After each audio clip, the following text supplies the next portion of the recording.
This back to business might then also be an opportunity for looking at this, because they have also said crisis is danger and opportunity, what is then the opportunity? So there were some structural weaknesses in the manufacturing systems, in particular in MSMEs. So how can we use this now to improve? And we've identified, as you see here, 7 areas where we could look at improving entrepreneurship, how we do financing, how we deal with customer relationships, how the supply chain operations, manpower, and then also occupational health and safety. So there is a need to address the spread or prevent the spread of the COVID virus in the workplace. So can that be taken as an opportunity to look at all the hazards in the workplace? And one needs to perhaps more think about that the future is not necessarily continuation of the past. So what are the disturbances which we've witnessed?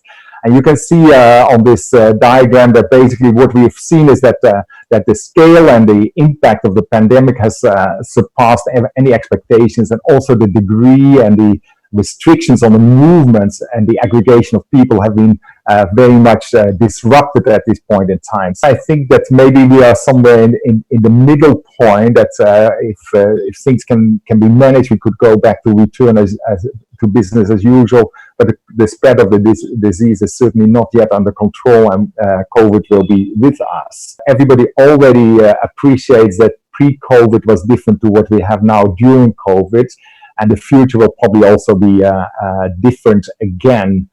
So what will be this new normal from the UN system? And certainly it has been said that health and well-being will be probably 4 things that we will see in this. So there will be certainly a huge investments in the health systems. Also, it's fair to say that there will be a continued push for more, I call that then community hygiene, or you might also say in the Indian context, that's an extension of the Swachh Bharat, said that there will be a focus on hygiene as a source of well-being, the need to control COVID in the workplace, and the responsibility that this gives to the employers will mean an incentive to look at occupational health and service and security and safety in a broader sense.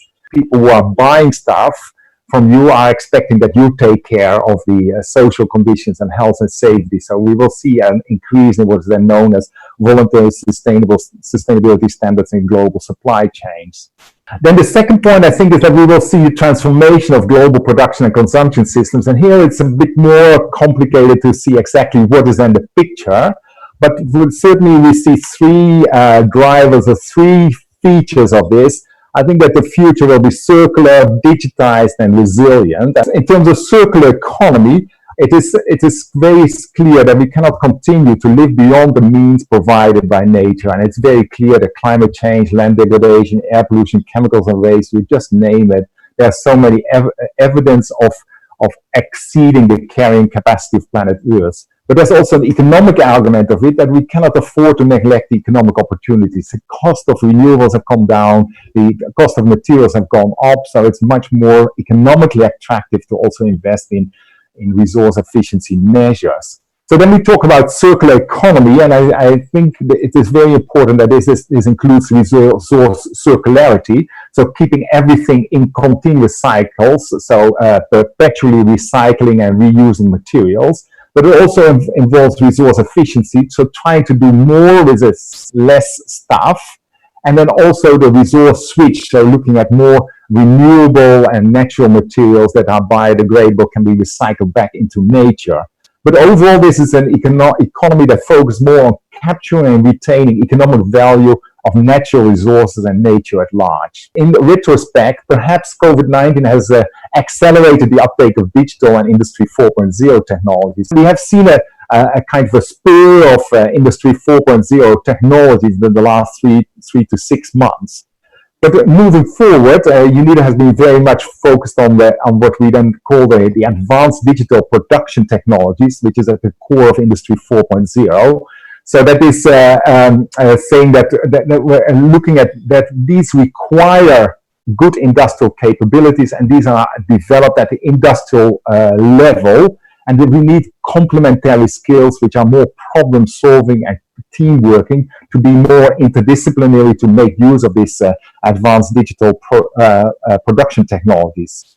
So we see then, and this has been the work of UNIDO with its industrial development report, that there are common policy areas. I think that for India it's important to develop the framework and demystify some of the Industry 4.0 approaches like today's conference. Then last but not least, I think there is a drive for resilience, and it could be resulting in the kind of global value change 2.0 with a question mark. But the global value change, of course, is the fact that manufacturing has so much been divided and different steps of production taking place in different geographies. So we see as an immediate response, basically that we see supply chains being optimized and tested, so stress tests, so how can I quickly get something else if the supply crashes over? There will be more redundancy and greater stocks, and also more talk about shared risks and responsibilities. If we certainly see that in like the ready-made garment sector, so who's responsible for now these stocks which have been accumulated? Is it the manufacturer? Is it the brands? And we see also then at the business level more emphasis coming for business continuity planning in a broader sense with the ISO standards that have come up. But in the longer run, maybe there's a reboot or reset because COVID-19 outbreak has really also revealed the structural deficiencies or the structural weaknesses. Basically, that's on the physical side, so that manufacturing and supply chains, that the interdependency has really triggered and augmented the impacts of the COVID and the lockdown. But the other part is perhaps also on the innovation capabilities, so that we have separated R&D from manufacturing, and therefore then we have not seen the dynamic capabilities and the use of the industrial commons, the industrial communities, to be actually able to respond. So looking forward, maybe we could see that there will be more localization of value chains around integrated manufacturing hubs.